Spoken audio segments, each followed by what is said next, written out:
Today, I'm thrilled to welcome a true thought leader in healthcare transformation, Martie Ross, Consulting Principal at PYA and Director of the Center for Rural Health Advancement. Martie brings over 30 years of experience in healthcare law, strategy, and policy. From her early days as a regulatory attorney to her current role guiding providers through the complexities of alternative payment models, Martie has been at the forefront of value-based care and system redesign. In this conversation, we will be exploring the evolution of alternative payment models, what's worked, what hasn't, and what's next. Martie shares insights into how APMs are being tailored for rural and safety net providers, what to expect from CMS's new team model, and how physicians can position themselves to lead in this rapidly changing landscape. Whether you're a healthcare executive, practicing clinician, or simply trying to make sense of payment reform, this episode offers practical wisdom and strategic foresight. Let's dive in. Welcome to Pemba On Demand, Physician Leaders Making a Difference. I'm Norm Chapin, your host. Pemba On Demand is produced for physicians seeking professional development. We discuss a wide range of topics on the podcast, including successful innovations in a variety of healthcare disciplines, current issues in healthcare career development, and healthcare leadership. I will be interviewing physician leaders from the U.S. and from other countries, most of whom graduated from the Physician Executive MBA program at the University of Tennessee. The information provided in this podcast is for general informational purposes only and does not constitute professional advice. The views and opinions expressed by the host and guests are their own and do not necessarily reflect the views of the University of Tennessee or any other organization. By listening to this podcast, you acknowledge and agree to these terms. Whether you're sipping your morning coffee, commuting to the hospital, or just looking for a dose of inspiration, we've got you covered. We hope you will take full advantage of these practical, insightful, and relevant discussions designed to help physician leaders get new and build upon existing leadership skills and perspectives. Pemba On Demand will allow you to be an even bigger force for good in healthcare. Well, Martie, welcome to the show. Great to be here. As I've been preparing for this discussion, I've been looking forward to this for a long time now. I was impressed with your diverse and impactful career, starting out in law and then moving into healthcare consulting. And I'm just wondering if you could just tell us a little bit about your journey and how it led you into the world of alternative payment models. Well, I did 20 plus years doing transactional regulatory healthcare work as full-fledged attorney in a law firm. And go back to 2010, 2011, during the debate on the Affordable Care Act. And most folks were focused on the insurance side of that legislation, right, to expand healthcare insurance coverage. But there's the back half of that legislation, which is really about, well, at least it has the intent of sort of reinventing healthcare, moving away from fee-for-service models to alternative payment models.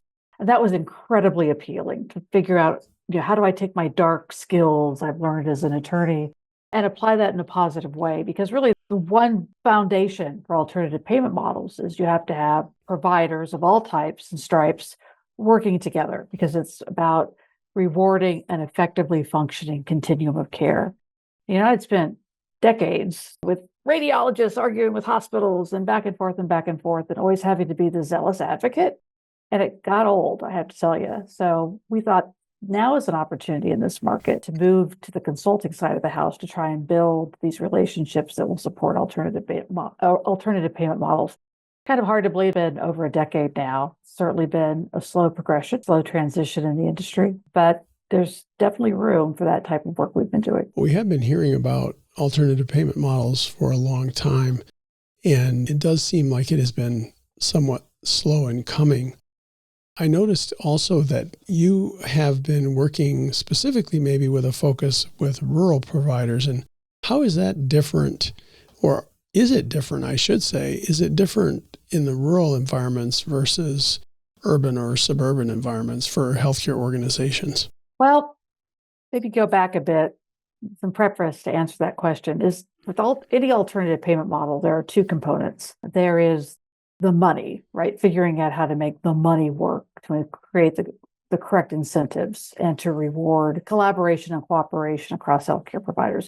But there's also just the work you have to do, right? The clinical transformation that's involved when you make that transition and how you pay, right? We're set up today around a fee-for-service model, right? So it's you get paid for the specific service that you provide, and there is no reward for doing that in a coordinated fashion, nor any significant reward for reaching beyond the four walls of the clinic or the hospital to really support an individual patient in their health journey. My experience is there are a lot of challenge figuring out alternative payment models and how to make them work in rural settings, because we're starting at a fundamentally different point with rural providers, because most the primary players in that space, critical access hospitals, smaller rural PPS hospitals, rural health clinics, they're all working off some version of cost-based reimbursement. That's the federal healthcare program saying, we get it, low volume, high fixed costs. The traditional model, PPS reimbursement, isn't going to work. So they've created these alternatives within the fee-for-service reimbursement for rural providers, right? So whatever you do in sort of, say, the non-rural setting to create a payment model, it's just going to look different, how you finally figure out how to make that work in the rural setting, because it's just a different baseline.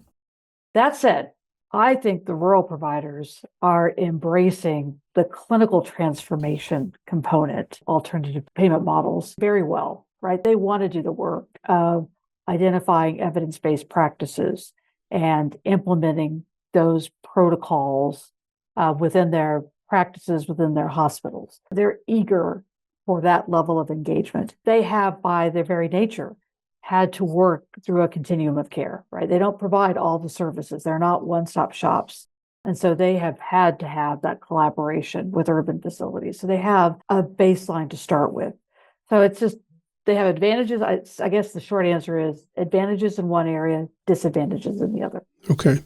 One of the things that I think is interesting, in spite of the number of years we've been talking about value-based care and alternative payment models, is that a lot of physicians still have some confusion around what alternative payment models are. Have you found a way that explains this to physicians in a way that it really resonates with them? Still working on that one, Norm, but here's my current thinking is, and trust me, it's evolved over time. I think you have to start alternative payment model formation side of the house, that it's moving from, I am a cog in a machine, right? I am a primary care provider. I am a specialist, to I'm a piece of a puzzle. And you have to figure out how the puzzle fits together, right? So how do specialists collaborate with primary care providers? How are they, so primary care is how are they providing a level of support that goes, again, beyond just what happens in the clinic, just what happens in the hospital. And so what an alternative payment model is figuring out an incentive structure that supports that type of care delivery. I believe most docs, at the end of the day, that's how they want to practice, right? They want to see a better health outcome. They want to see the outcome. And in many instances, they don't even see that today in how the system works. They, again, do their piece and move on.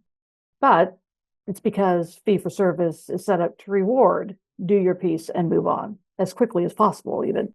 And so the alternative payment model is figuring out, how do we adjust the incentive structure so that the way you want to practice is the way you get to practice.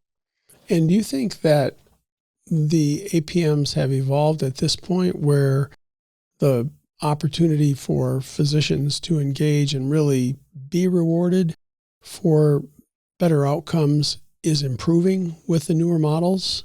Depends. It depends. It's just a very different world for primary care versus specialists. More work has been done on the primary care side under the captain of the ship theory, right? If we can get primary care right, get folks engaged in preventative care and healthy lifestyles, in management of conditions, chronic conditions over time, that's our best starting, it's our best starting point for alternative payment models. So yes, there have been a lot of initiatives around primary care, and how do we change it from a straight fee-for-service model to some sort of capitation. I know capitation is a dirty word from the 1970s and 80s, but really, how do we pay for assuming management of primary care for a patient. And there have been models that have been successfully tested around that. And in some practices, they have successfully transitioned from kind of the traditional Medicare model to partnerships with Medicare Advantage plans and other commercial payers, where they've been able to assume some degree of risk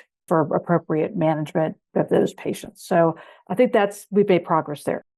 Specialists is a different story because the primary mover in that space is episodic payment models, such as the team model that CMS is launching the beginning of next year, which is episodic payments around specific list of surgical procedures. And so the hospital in those models ends up being financially responsible for a total cost of care from the date of surgery till 30 days post-discharge. Yeah, the hospital's bearing the risk, but what that requires is a degree of collaboration with the specialists, the surgeons in that case, who are performing those procedures, and particularly the management of post-discharge conditions for those beneficiaries, for those patients. So that's been sort of the primary starting point on the specialist side. It's just more challenging to figure out because it's still a matter of how do we think of specialists as part of the team as opposed to just a handoff, right? Which is typically what happens today, right? Patient reaches a certain point, the primary care doc's going to hand them off to a specialist and then most likely hand them back to the extent to once the patient is stabilized to some degree. Thank you for that answer, Martie. It seems that at best, our value-based care payment models, alternative payment models have really achieved at best moderate, maybe mild to moderate improvement in outcomes. How do you rate the likelihood that some of the newer models, and you mentioned team, and I know there are other ones coming out, what kind of a chance do you give them of really creating the type of change that CMS would like to see in this space? So it's all of these models are comparing performance against an assumed benchmark. But what they're trying to demonstrate is, but for this intervention, the cost and the outcomes would have been X, right? So if we had just continued to provide the care the way we provide the care today, then actuarially, shall we say, we would have a particular outcome. So it's all about the benchmark and the accuracy of that benchmark. And what CMS has done, and what some other payers have done, is take historical costs and make a series of adjustments to predict what would happen in the future. And so the accuracy of the results of the payment model are dependent on the accuracy of that benchmark. So if you don't have an accurate benchmark, then you're not going to show, did in fact the alternative payment model generate savings, or did it improve outcomes versus what our assumed baseline was. If you look where we started back in 2015 with initial benchmarks in the Medicare Shared Savings Program, and where we are today with a number of the models that CMS is now testing, it's night and day. The sensitivity of those models, the manner in which data is collected, the time frame in which data is collected, the exclusions from calculation of the benchmark have all improved. And so it's really, I don't think, a fair question to say, how do we look at benchmarks comparison? Well, we're doing better than we were doing in 2015. Well, what we're really doing better than what we did in 2015 is have a more accurate starting point for sake of comparison. So it's really a lot about data and analytics as well, your ability to measure the improvement. And I agree, we have come a long way in that capability in terms of actually getting the data. I remember how big of a struggle it was when we started, just how are we going to get the data? I'd kind of like to move on now and talk a little bit about, maybe from a real practical standpoint, what are some of the most common missteps providers and healthcare organizations make when they're entering in to APMs or these ACO models? Wow. It's interesting because, again, the models evolved. If you go back to 2015, it was primarily either existing provider associations like a medical society, or it was a health system that would take their providers and say, we're going to do an alternative payment model. And it's going to be homegrown, because there weren't really external resources at that point in time. Fast forward to today, it's much more about I think the term population health management companies, these third parties that bring to the table data analytics as well as care management, care coordination, transitional care management services. They bring that infrastructure to the table. So it's a very significant change. What I think may be lost in there is you cannot outsource this process, right? I mean, yes, you can have third parties that can bring you tools, but you still have to be able to use the tools effectively. And so I think there's been more willingness to get into alternative payment models because now folks feel supported with these types of management companies. But at the same time, the risk there is thinking, well, I've hired a management company to do this. I can practice in the exact same way I always practiced. I don't need to change my workflow. That's not going to be a recipe for success. Gotcha. So that would be one of the more common mindset errors that organizations develop or physician organizations develop is just outsource it and forget about it. Exactly. Okay. And there's too many moving pieces to this. Mm-hmm. I mean, yes, those management companies can do if they are your partner, they can be extremely helpful. They can handle the data analytics side. They can help you understand your patient population and how that population needs to be managed and the different resources that need to be brought to bear to improve overall outcomes in that population. But if you're not engaging with that process and say, okay, these are the patients I need to focus on, or I can identify a need for a workflow change to make sure that when we identify this patient as someone who would benefit from enhanced transportation services or potentially a food as medicine program, for example, you got to change the process and the practice to make that happen.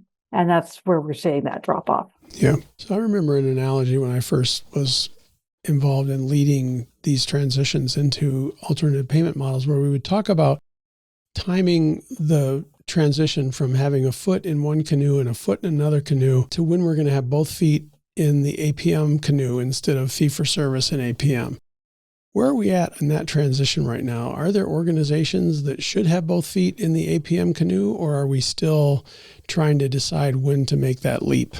I think there are very few organizations that have truly made that transition, in part because you have multiple payers in the market. And so you may have successfully made the transition in Medicare Advantage, and maybe even you're participating in a traditional Medicare model as well. But you still have commercial patients or Medicaid patients where it's the same old fee-for-service world. And so how you see the issue here is how we've created processes to support our patients that are in alternative payment models are not necessarily rewarding us for all those other patients. So unless you have the very few instances where folks have aligned all those payers, you're still in both canoes. And that's, I think, a reason a lot of folks are not willing to put their foot in the APM canoe at this point, because they appreciate how unsteady it is. That's interesting. One of the most recent models, one of the last models that the Biden administration announced through the CMS Innovation Center was the AHEAD model. Don't ask me what it stands for, but it's an initiative at the state level. And there are, I think, 5 states that were selected to participate in the model. But it is alignment around all payers. So it's those instances where the state has been able to engage with their own Medicaid program. They have alignment through the traditional Medicare program with CMS. They have partnership with the MA plans in their state, but also then the major commercial payers. It's one of those few instances where the fact that there's usually one dominant player in the market is beneficial.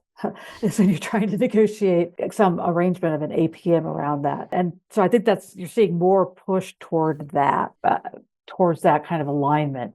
But I appreciate there's really nothing in the system that's pushing commercial payers towards alternative payment models, at least up to this point, because they understand fee-for-service. They understand how to run prior authorization and denials as a vehicle for controlling costs. They have been able to this point in time, if utilization goes up because there's more fee-for-service delivery, premiums go up and they continue to be paid just as they are. So the payers have not been forced to a position of risk yet. And they are operating under effectively the same model. So that's one of those pieces we got to figure out how we're going to change to get alignment across multiple payers. It's interesting that you bring that up. I know we're 5 years away from the 2030, which is when CMS wanted to have 100% of their beneficiaries in alternative payment models. And it sounds like what you're saying is one of the barriers is that the providers can't jump into the APM canoe while the commercial payers don't have any incentive to move in that direction. And there are new models out there like AHEAD, the REACH ACO, Team you mentioned briefly, but it doesn't sound like any of those are really a lever to move the commercial payers into this space. At least to this point, they haven't. And I referenced previously the fact that it may be a benefit to have concentration in a market. This is actually an example where concentration isn't good, right? It's because my home state of Kansas, Blue Cross Blue Shield of Kansas probably controls 80% plus of the commercial market. Yeah. And they will pay lip service to alternative payment models, but they are not taking contracts to providers saying, here's an alternative payment model we want to test with you. That's not happening. In that case, then I know as a provider, well, for my Blue Cross Blue Shield patients, I'm living in a fee-for-service world, and I got to manage. I think what I've seen is a dramatic increase in prior authorization requests and denials. I'm having to devote resources to managing that fee-for-service component of my practice. I can see the benefits of a very distinct population, which is the Medicare population, right? Able to manage that more effectively under an alternative payment model. But at this point, I can't even get most commercial payers to reimburse for care management services on a fee-for-service basis. That was one of the starting points for CMS, because at the same time they introduced the Medicare Shared Savings Program, sort of the original alternative payment model in Medicare. At the same time they were doing that, they were creating the first fee-for-service reimbursement for chronic care management services. And so that provided, a vehicle for practices to build the capacity to deliver that type of service because they were receiving fee-for-service reimbursement for it. And on the assumption that if I build the infrastructure for care management services and I'm billing on a fee-for-service basis, it's still going to end up saving money because the care management services I'm providing will reduce total cost of care, right? In an effective alternative payment model system, I want to increase the amount I'm spending on primary care. I want to increase it significantly because I know the payoff that is less hospital admissions, fewer readmissions, fewer emergency room visits that need to accelerate to specialty care for certain chronic conditions or acute conditions even. So I want to say, so CMS made that deal. I'll spend more on primary care to accomplish that. You're to look at, and we try and figure out which commercial payers are now paying on those codes. It's the minority, not the majority. This podcast is sponsored by the Physician Executive MBA program at the University of Tennessee, Knoxville's Haslam College of Business. In less than one calendar year, this program will equip you with valuable business acumen and leadership development not found in traditional medical school curriculum. Are you ready to join the longest-running physician-only MBA program in the country and a network of nearly 1,000 Pemba graduates? Visit tiny.utk.edu/POD podcast for information about this exciting opportunity. And now we'll return to the episode. So it seems like it's going to be a challenge to hit that goal of 20 that they set in 2030. There's a lot that has to happen in the next 5 years, and 5 years seems increasingly like a blink of an eye to me in terms of reform. The other piece of that is if you do scour down the CMS website, the 5-year strategic plan is no longer on the website. Okay. So I think the Trump administration is moving differently in their approach to alternative payment models. The new head, the CMS Innovation Center, comes from private equity, has a strong tech background. I think that's what we're going to see in terms of realignment of what the Innovation Center is doing is more, and they've said this very clearly, these are going to be risk-based models. We have an expectation that the provider is going to be taking risk. And I almost wish they'd stop. If I could change one thing about how we talk about alternative payment models, it's risk. I mean, it's just what risk says is you may not get paid the same as you would have been paid under a fee-for-service system, right? Right. I don't know why that's necessarily defined as risk. It's because what we've done is we figured out how to operate within the confines of a fee-for-service model, right? We know what our costs are and we know what our revenue can be from fee-for-service. And so we've aligned the two. If you move to an alternative payment model, right, which where you're actually paying for something other than an office visit, right? You just have to rethink what risk is. It's like, no, it's really, you have to realign. It's that clinical transformation piece of the puzzle, right? Yeah. You have to realign how you're delivering services. It's not saying, well, I'm assuming risk because I'm going to get paid. I have the potential of being paid less than I would be had I been under a fee-for-service model. No, what we're saying is you're going to have to rethink how you deliver care. Yeah.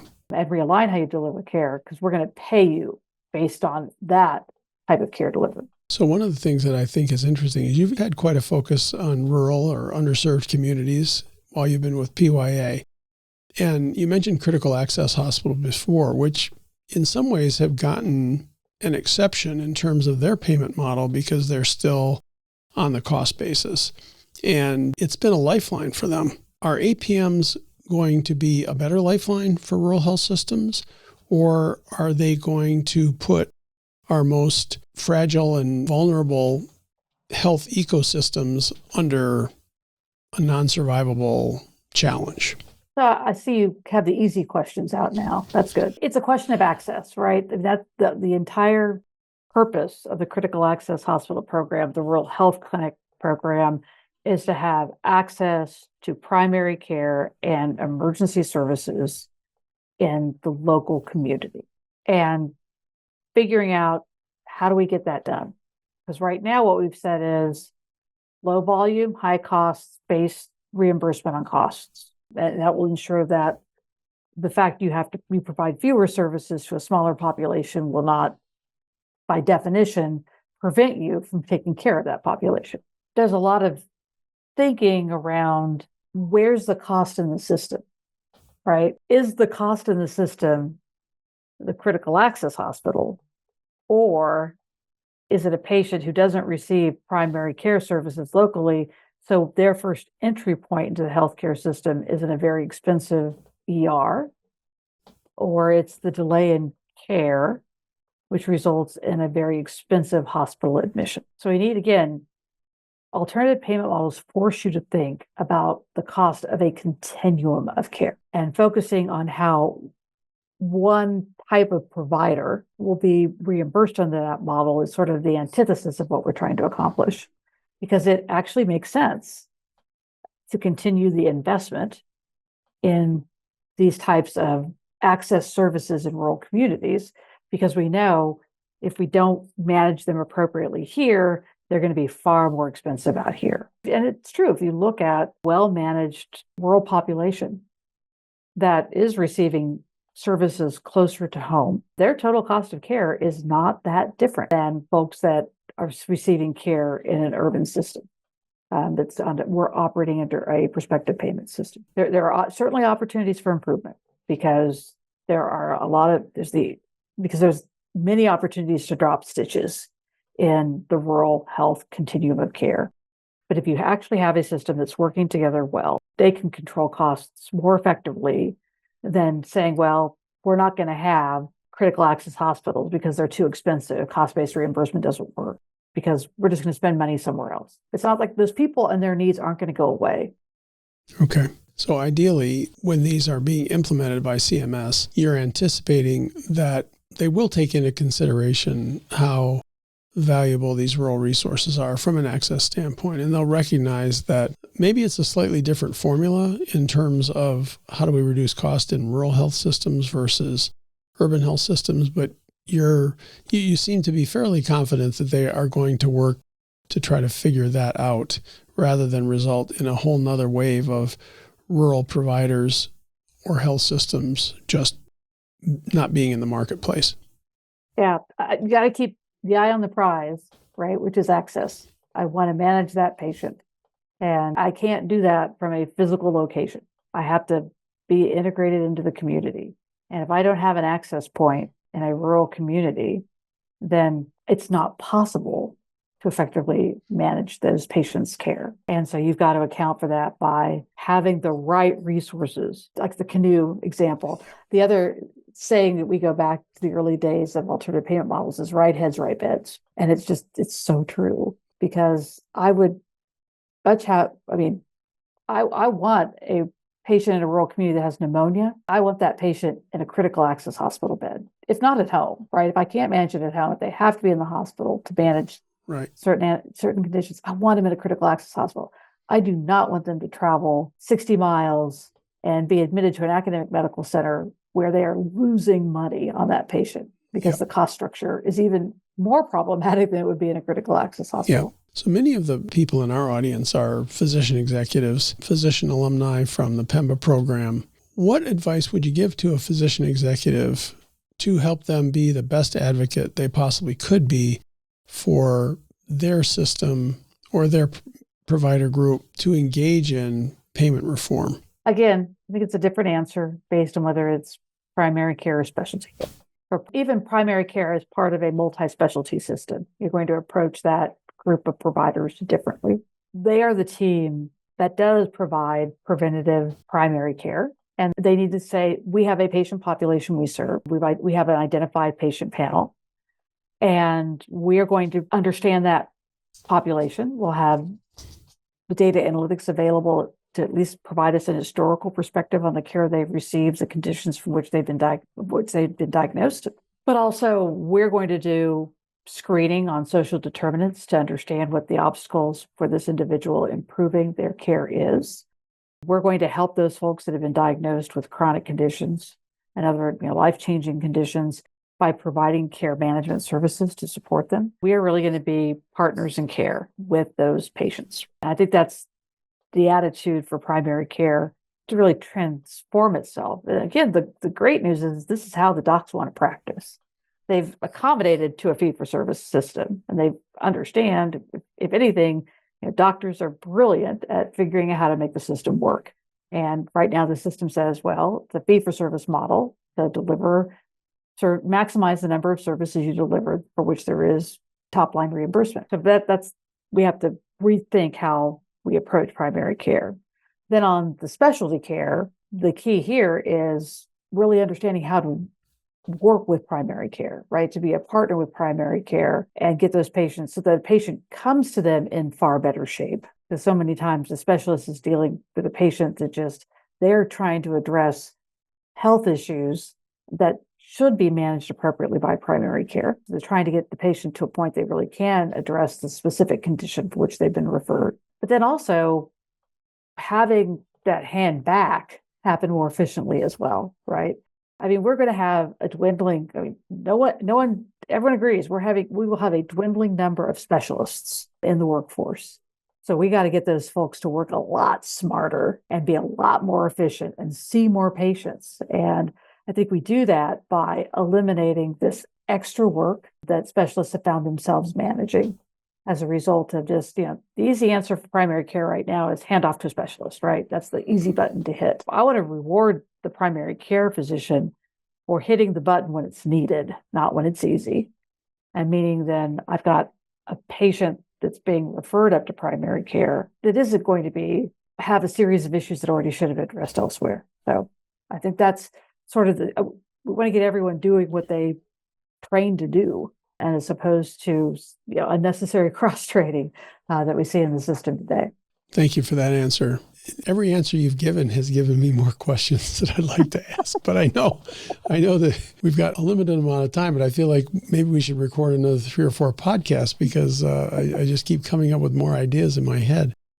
But let's talk a little bit about the future. You mentioned new APM models that are coming out, and we talked about that at least at one point Medicare had a 2030 goal of having 100% of their beneficiaries. But with where we are right now, what do you think we need to prepare for over the next 3 to 5 years in terms of APM adoption? What do we have to be ready for? Norm, I am notorious in my family for calling the play wrong every single time, right? So, yesterday was the US Open, and that last putt, I was the person saying, no way it's going to go in. 64-yard putt, guy wins the US Open. So I'm notorious for not having the best crystal ball in the moment. But that said, I spend more time thinking about healthcare than golf. That's the good part of it. Well, just remind me not to look at your brackets for the NCAA division, Never. championship. Yeah.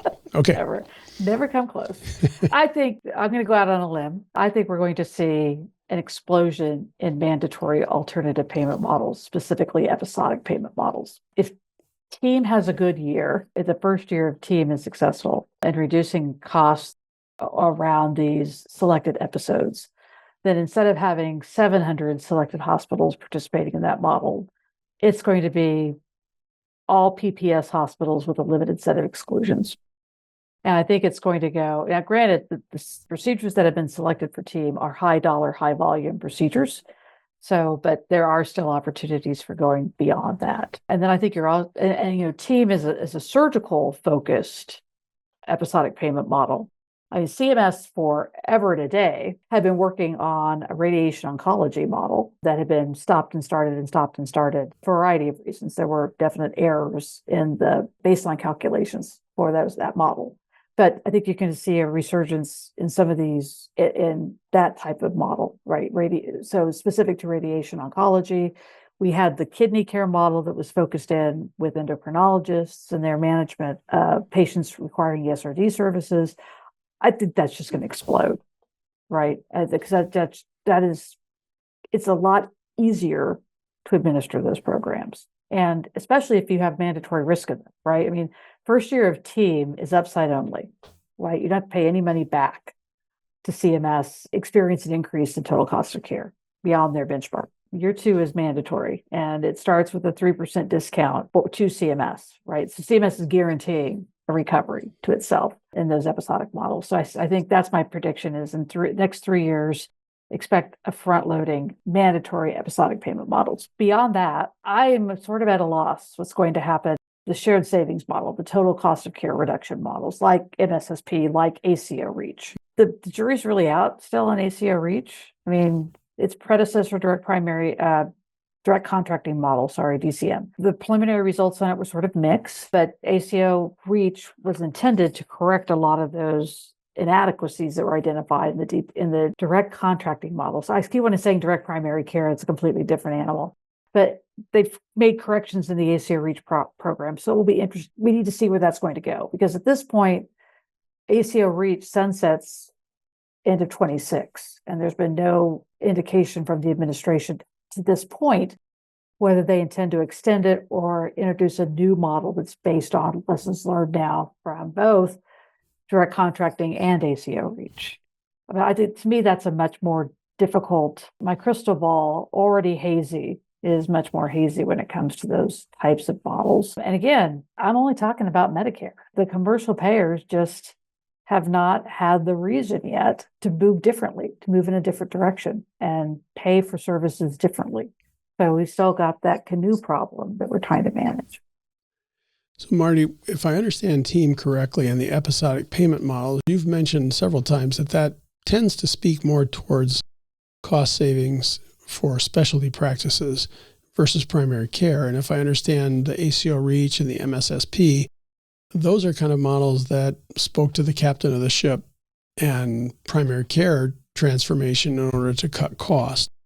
So is it fair to say that your prediction is a move away from engaging primary care in cost savings and just focusing on a specialty? Well, I think let me refine that message a bit. I think we're going to be more aggressive because we have tools by which we can be more aggressive in managing episodic costs. And by definition, episodic costs tend to focus around specialty care, right? I don't think we're going to give up on primary care. I just don't think we've figured out how to make it mandatory yet. I mean, yes, some MA plans have made it mandatory by creating a capitation model, which involves certain MLR goals that the primary care can reach and the like. I think until we can figure out how to get commercial to the table, I think we're limited in how much further we can take our reforms within the primary care model to push it towards alternative payment models. There'll still be the opportunities in traditional Medicare, hopefully some additional models within Medicaid as states look towards their MCOs to introduce alternative payment models as part of that structure.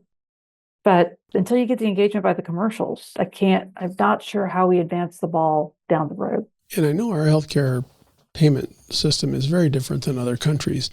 Are there models out there from an international perspective that have gotten commercial payers to the table? Well, I can't really think of a system that's even analogous to the United States in terms of commercial payers, right? I mean, Right. Canada, yes. I mean, in Canada, there's the shadow system, as they call it, right? There's the health, the services you receive that are paid for and coordinated by the National Health Service. That may not be the right term for Canada, I apologize. But then folks that want quicker access to services will access commercial coverage. They'll have an additional layer of coverage on top of that. That's probably the closest analogy. But otherwise, yep. One thought I've had, truly, if we're going to go out on the deep end, the problem in commercial insurance is catastrophic care, right? You just don't know when it's going to hit. Right. You don't know when a person's going to be diagnosed with cancer. You don't know when they're going to have a trauma. You just don't know, right? And so the actuaries are always trying to figure out, how do we manage that risk? And they've got oodles of data by which to do that. What if we took catastrophic off the table? And I remember this debate back in 2009, 2010, around the ACA, when you talk about nationalized health insurance. That's a big step, right? But what if the federal government said, we're really the only ones in the right position to manage catastrophic risk. We can manage it across the entirety of the population. We can create a tax model similar to the Medicare model, how we fund Medicare, or at least Medicare Part A with the trust fund. What if we could create something like that would take the catastrophic risk out and say, let's manage everything we can manage appropriately. Let's make sure we have appropriate preventative services. Let's take care of chronic conditions. Let's take care of lower urgent need, right? And make a system that works effectively around that. But as long as we've got this catastrophic loss on the table, I think we're really limiting ourselves. And I think that could we make a trade-off with the insurance, with the commercial insurers saying, okay, we're going to take catastrophic off the table, but our expectations for you in terms of what you're going to do with the rest of what you do, the risk you do keep, is going to be significantly greater. I think that'd be at least an interesting policy conversation to have. Yes. And maybe having the conversation would make the payers rethink their level of engagement with alternative payment models. Well, Martie, this has been great. I've really enjoyed our conversation. I wonder, what are some resources that people could tap into if they had more questions about the work that PYA does or the work that you do specifically in the rural healthcare systems? Well, as we always say, it's all on the website. Okay.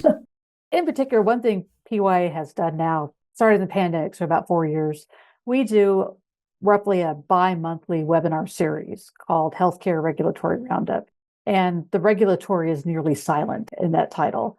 It really is a series where a couple times a month we take issues, obviously the deep regulatory component as well, but other sort of health policy related issues. And we dive into that. And they're all available on demand on our website. You can sign up to get notices of those websites, absolutely free. And we do as little marketing as we can. This is our service to the industry type of work. But I think those could be helpful to folks. Outside of what we do, in terms of some kind of guidance on where things are with alternative payment models, I'm still a fan of the Healthcare Learning and Action Network, the LAN, as they call it, which was sort of an industry government initiative that started soon after the ACA was passed. Their resources are really good, just to kind of provide basic definitions, basic trends in the market as well. Great. Well, thank you for those. And I'll include those in the show notes for those of you in the audience today who would like to access those. But Martie, again, thank you for spending so much time with me today. It's been great having you on the show. And I really appreciate all your candid conversation about APMs. Thanks, Norm. I appreciate it. That wraps up another insightful episode of Pemba On Demand. A huge thank you to Martie Ross for joining us today and sharing her deep expertise on alternative payment models.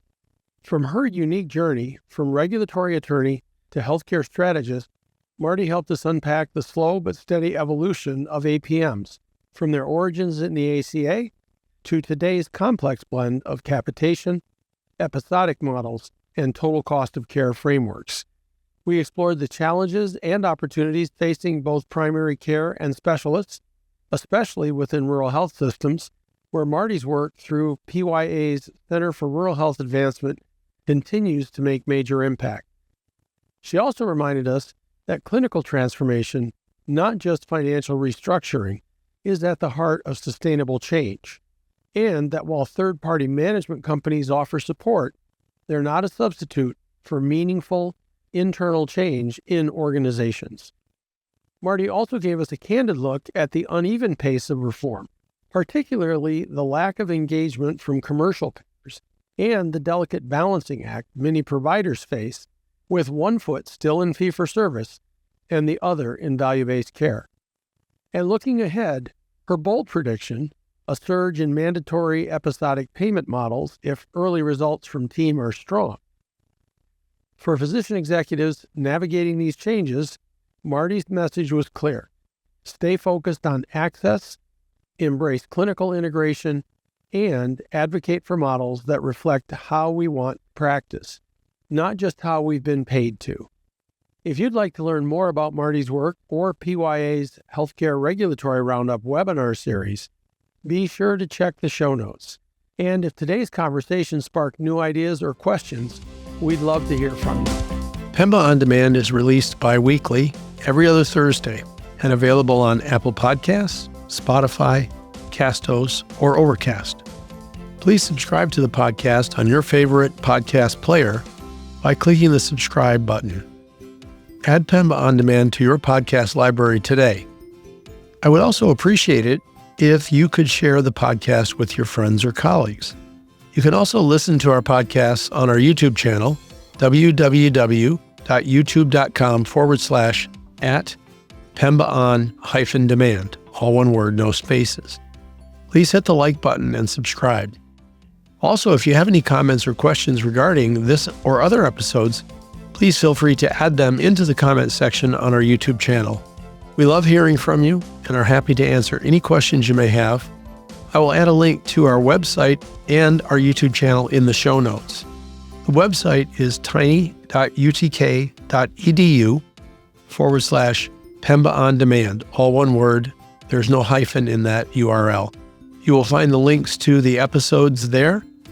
Please also check the show notes for links that were discussed in the show today. Take good care of yourselves and become an even bigger force for good in healthcare.